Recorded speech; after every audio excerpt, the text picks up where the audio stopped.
We are live. Good afternoon. Welcome to Integrity Live. Today we're talking to Aurelia Khazan. How are you doing today? I'm doing pretty good. Thank you for having me. Oh, pleasure. Absolute pleasure. So how's your weather where you are? Good? Pretty Are you good. live? I'm here in Paris. Is it my, I It's think your end. maybe, It's not I'm my end. sorry. I have to log up my Facebook account because you're hearing so many crazy noises. It's my fault. So I was telling you that I'm doing pretty good. It's very hot here in Paris and the In sun Paris? is shining. Oh, thank you. I feel Weather. so flattered. Thank you so much. My pleasure. Well, tell us a little bit about yourself then. Okay, with pleasure. Well, I'm an actress and I'm a singer. Nobody is perfect, so I do both. I grew up in France and I've been trained in France, I mean in Paris, and I've been trained also as an actress in Mumbai in India. Wow.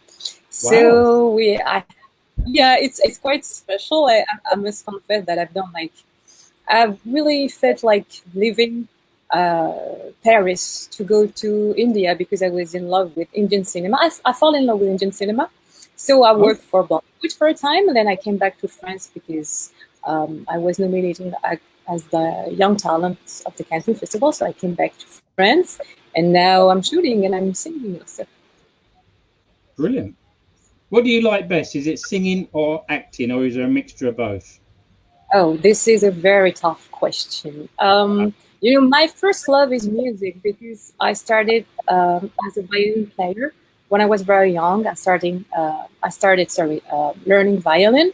I was like 4.5 years old, so it was at a very young age. And then I went to the Conservatory of Music, and I took a lot of lessons. And I also wanted to be a professional violin player at the time.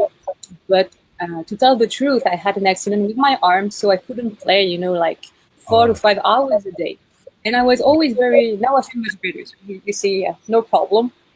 Right. And I was always interested into theater. So I've started doing theater on stage with a wonderful person called Alexandre Grec. He was an actor, part of the French institution called La Comédie Française. I don't know if you heard of it. It's a very famous French and old institution. So I've learned theater with him, and it helped me a lot. I've learned classic repertoire. And from then, I've done some actor studio courses also because I used to act in a very old manner because this teacher was pretty old. And I remember I went to Paris because I grew up in the east of France. I went to Paris for a contest, an international theater contest, and I got an award. I got the first award, Wow. Excellency Prize. So I was very, very happy. And the jury came to me. The jury came to me and they said, "Oh, we had the feeling that we took the time machine and we went in the 50s because you act like an actress acting in the 50s." And I was like, "Okay, that's a compliment. But today, nobody would act this way, you know?" Good.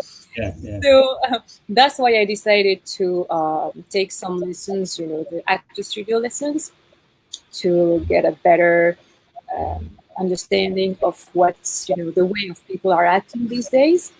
And from then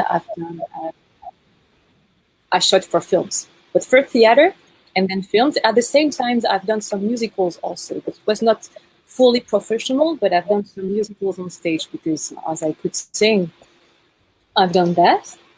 Wow. And after all these stories, then I left for Mumbai. Mumbai. So my first love is, So I can understand that, yes. But you've also got your hand in to do other things. And do you still play the violin?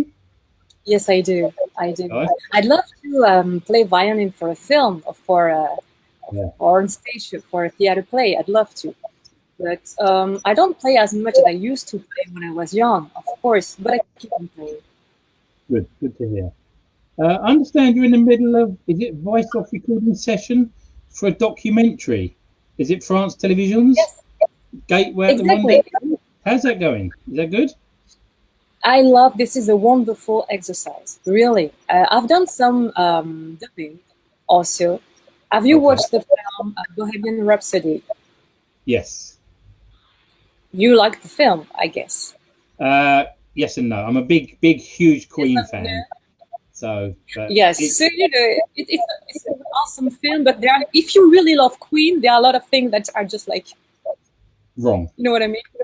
Yeah.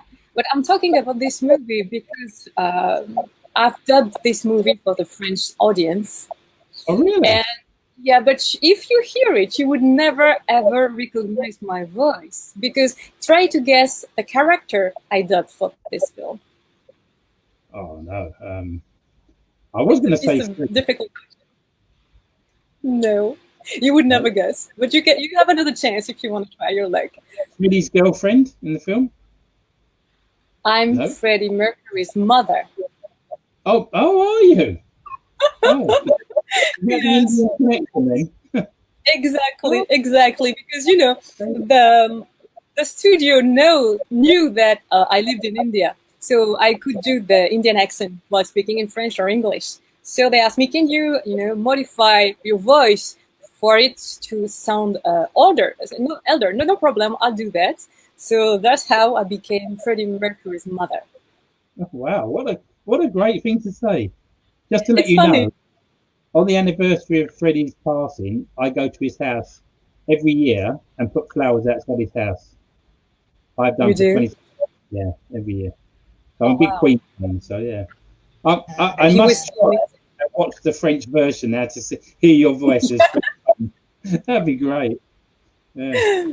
That's funny. So I do that. So lately I've done a voiceover station for a France television documentary. The documentary is on Morocco, the country. Okay. And it's good to do that because, with the shutdown, it's very difficult to work normally. So we all have, the equipment with the mask, and a lot of people are not directly here in the studio. They are on webcam, to work with me, to give me what they want exactly in terms of voice intentions and everything. So it's quite special, but you can keep on working, I would say, quite normally despite of that. Absolutely. We got Kate Elizabeth Tickle watching. She's a great bass player, great musician, and she's also a very beautiful model. So, and I spoke to her and her husband recently. So, nice to have them watching. Hi. Yeah, there you go. I'll wave as well. Yes, it's always nice to have people watching. So, what has this COVID, obviously with the lockdown and all the problems we've had? How have you found that? Has it been frustrating for you? Because has it caused you a problem when because I believe you were supposed to be in Boston, wasn't you, to finish a film? Exactly. I got the lead role of a wonderful movie called The Lost Child. And this movie was supposed to be shot in Boston in June, but impossible to take the plane and to go to the United States. So the shooting was postponed to September, and we had the film problem in September. So for now, I have no clue of the time I will be able to leave Paris to go to Boston. So that's a problem. And also they already shot the film, but without my scenes, and they shot during summertime. And if the border are opened in winter, it's going to be a problem, for the scenes if I go there and shoot during winter. So we'll have to wait for spring or summer for it to be like normal, to look normal. So it's going to be quite complicated. But despite of that, in France, you can keep on shooting, of course. Okay. Yeah, it's quite complicated because you have to do tests. You have to wear a mask in between the takes. You have to be very careful, you have the sanitizer and everything. But despite of that, you can shoot. When you cannot move out of the country, or depending on the country you want to go in, it's very complicated to leave the country. Otherwise, this is very funny because during the shutdown, I've received so many offers for series and movies, much more than when I'm during normal time, because I have the feeling that maybe director or producer, they have more time, so they can take actors and actresses show reels and see, okay, this is interesting for me, this is not, and everything. So there is a good part of the situation.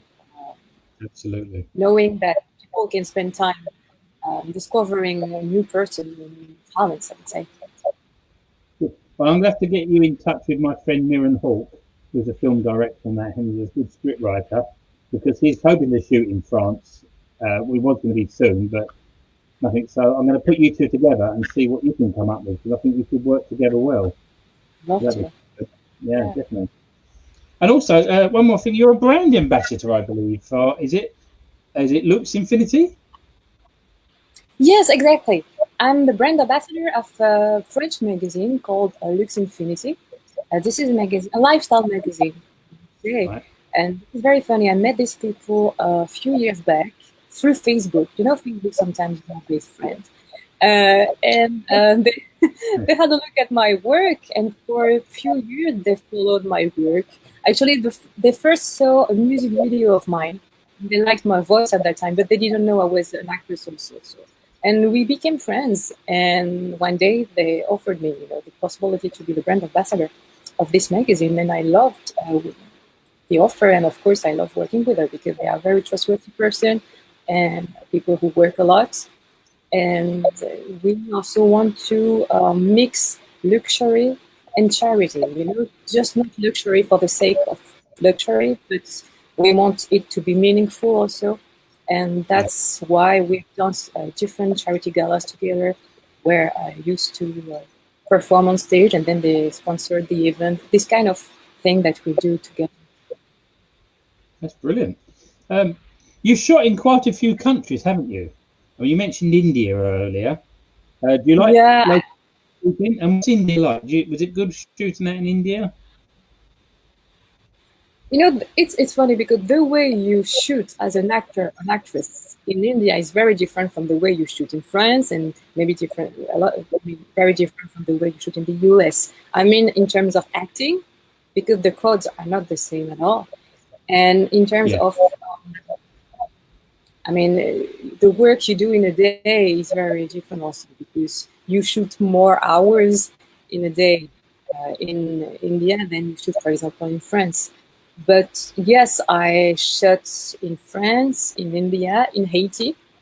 I got this chance because, I got the lead role of a film. It's an American film, though, that we shot in Haiti because the director is from the United States and also from Port-au-Prince in Haiti.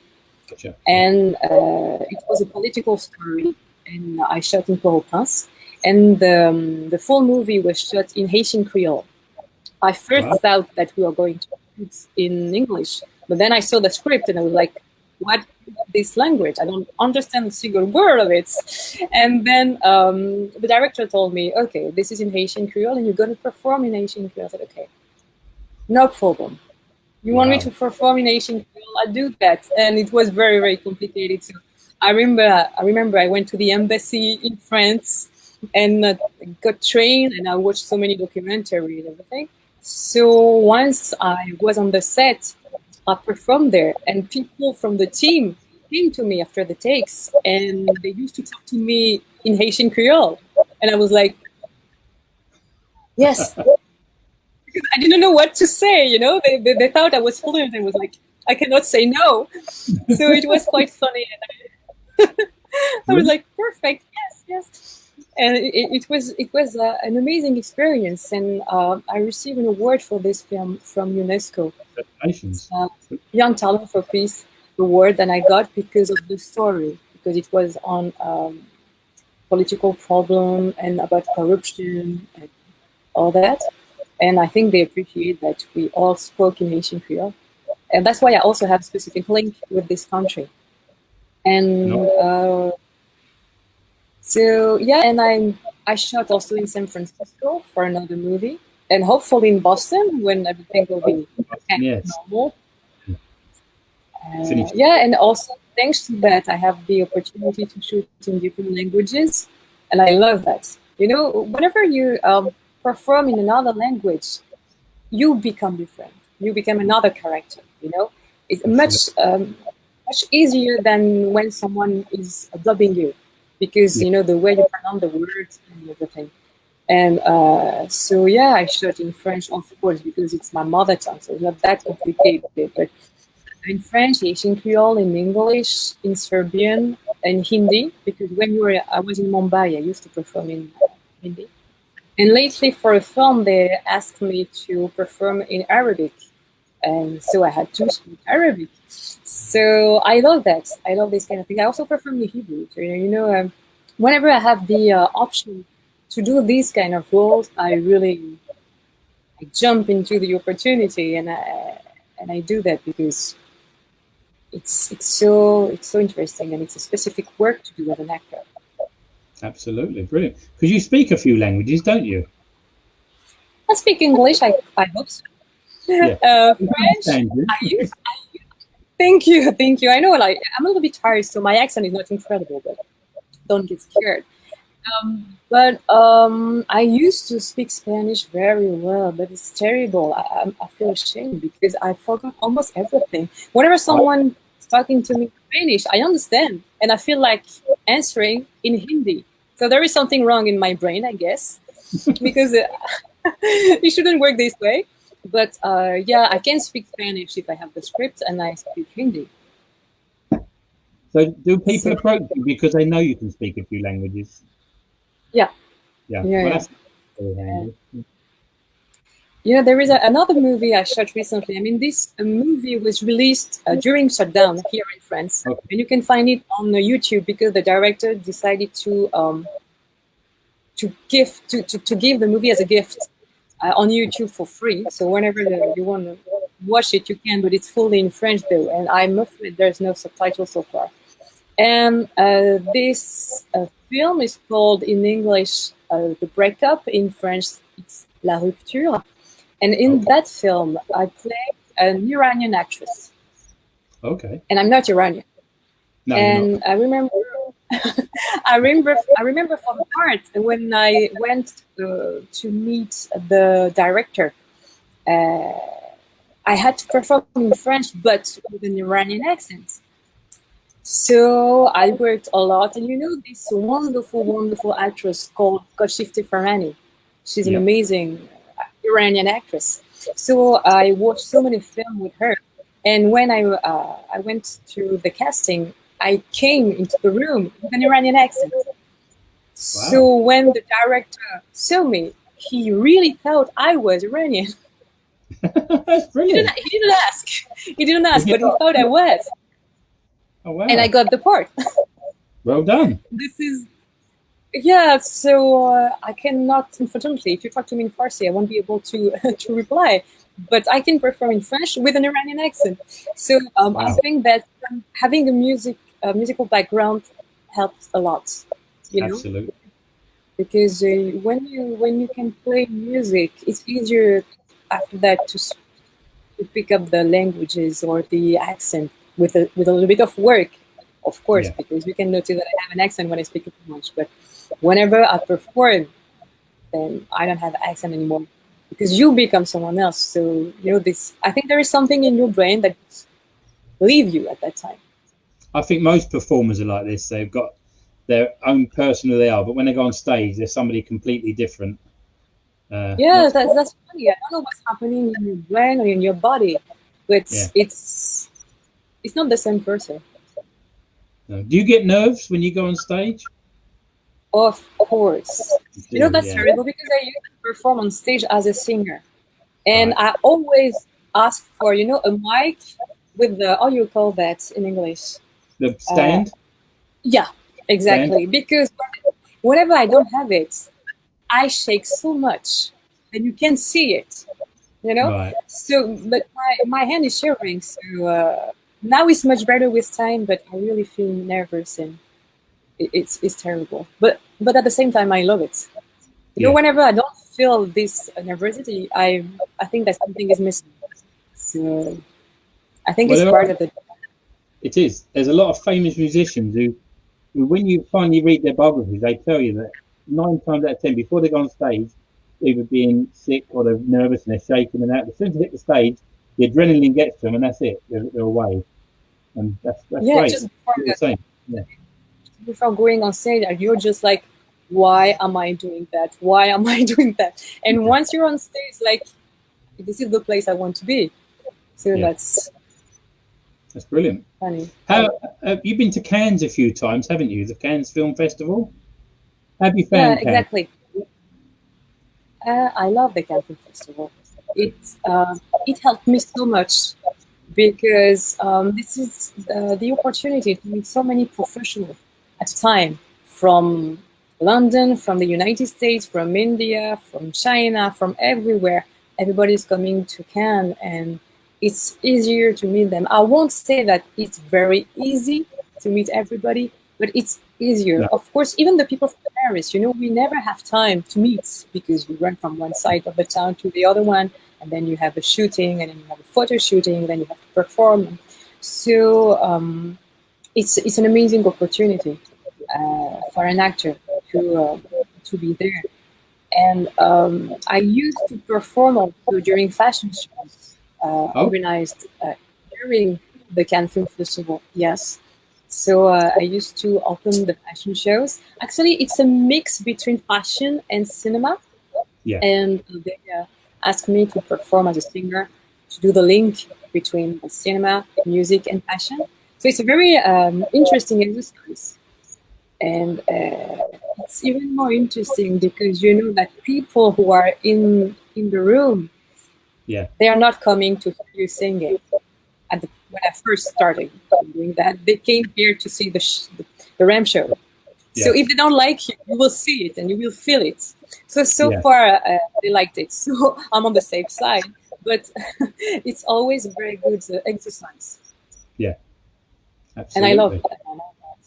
So it's been like several years now that I do that, and there were also some years when the film I was laid off was at the film market. So it's very good to be there to do interviews and to present the films. So and this is funny because they are creating now a new film festival of independent movies. And this festival is going to happen in October, and I will be a member of the jury of this festival. Okay. It's going to happen from the 18th to the 20th of October, and it's going to be the first edition of the festival. And I'll be a jury, and I have to watch. Yeah, I have to watch something like 40 hours of films to check who will have the award and everything. It's also a very, very interesting job. Is that they're doing that because of the pandemic? Is that why they're doing this?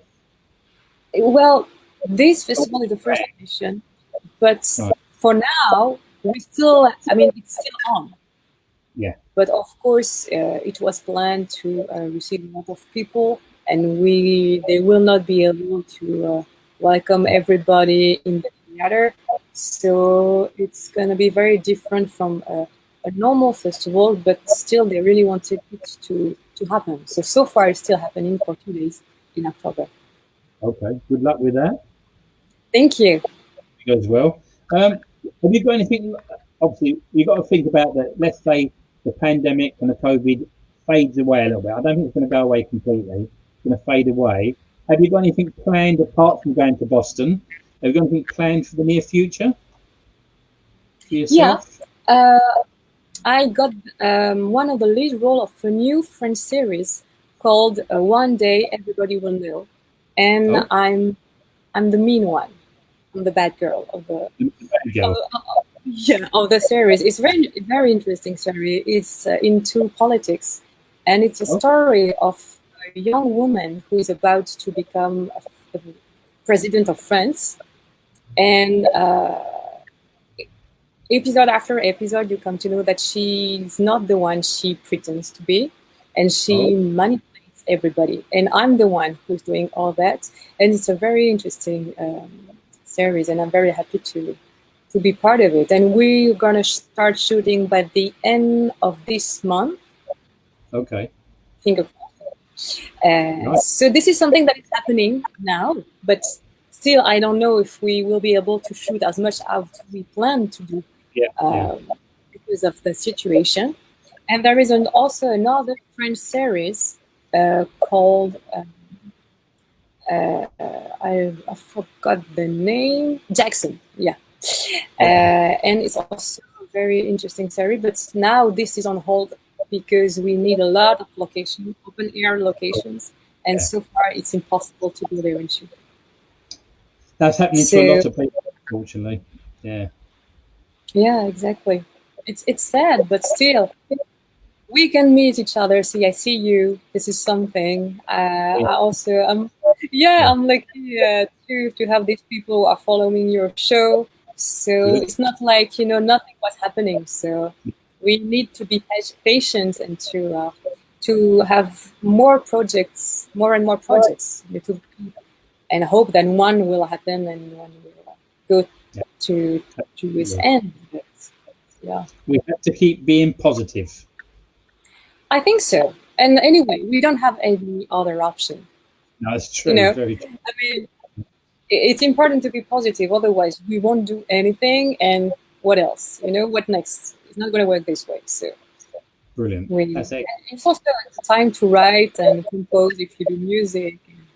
Yeah. And you sing to yourself while you're around your apartment? You start singing out louder because you're at home a lot now? Oh. Yeah? Do you sing to yourself? You're wandering around your apartment? I do. Oh, yeah, I'm sorry. I didn't hear it. I didn't hear what you said. Yes, I do. I do. My neighbors are very happy. They love me. I mean, it depends on the day. I mean, if I decide to sing at 1 a.m, sometimes they're not that happy. They're not crazy about me that much. But yes, I do. I do. Good for you. That's being positive. That's great. No, it's important. Absolutely. Well, I'm going to ask you one last question, but is there anything else you need to tell us about yourself before I ask you the final question? Or have you covered everything you need to cover? What can I say? Oh, yeah, I also forgot to say something about the music thing. We were talking about the pandemic situation. I know it's terrible because we keep on talking about that, but it's difficult not to talk about that also. I had some concerts that were planned in November, and also these concerts just got cancelled. It's sad, but normally these concerts will happen in March. So I will, of course, keep you informed, and you'll be, of course, invited if you feel like coming to Paris and be there. Love to, yes. It's going to be jazz music. For now, I'm working on an album, but it's not really. I love jazz, so that'd be great. And you know me, I'll bring my camera. You know that. Right, one more thing. And before I ask you the last question, I'd like to say thank you very much for giving up your time tonight. It's been really nice talking to you. And I've got a very difficult question for you now, you being French. Oh, just give me a few seconds. Okay. Well, as you know, we're integrity. What does integrity mean to you? Integrity, I mean, according to the way I see life and the way I see my job, I mean, it's a way to be loyal to yourself. I mean, to be loyal to your own values, because we live in a difficult world, and in the field I'm in, it's always very difficult not to manipulate people. I'm sorry to say that, but it's true. It's a very difficult world where people manipulate others, where people are, trying to find their way to obtain something. And I think that when you're, focused on your goal, and when you're loyal to your own values, this is for me the meaning of integrity. You can make it. Of course, it's going to be more difficult, and it's going to take more time. But I think this is very important. This is the way I see my job and the way I see my way in that field. So it's a word that is very meaningful to me. Excellent. Thank you very much. And by the way, you cannot be a bad girl, because Freddie's mum was not a bad girl. This is true. Well, this is to be an actress. This is. Yeah, absolutely. I have very bad eyes. So good. Listen, thank you very much once again for coming on the show tonight, and keep us in touch with all that you're doing, and good luck with the filming, and I hope all goes well. And I hope you manage to get to Boston eventually. Yeah, I will keep you informed. Thank you. I'm going to say Thank you good so night. much for your time. You're welcome. Thank Take you for the care. lovely interview. Oh, and to you, thank you. Thank you. Yes.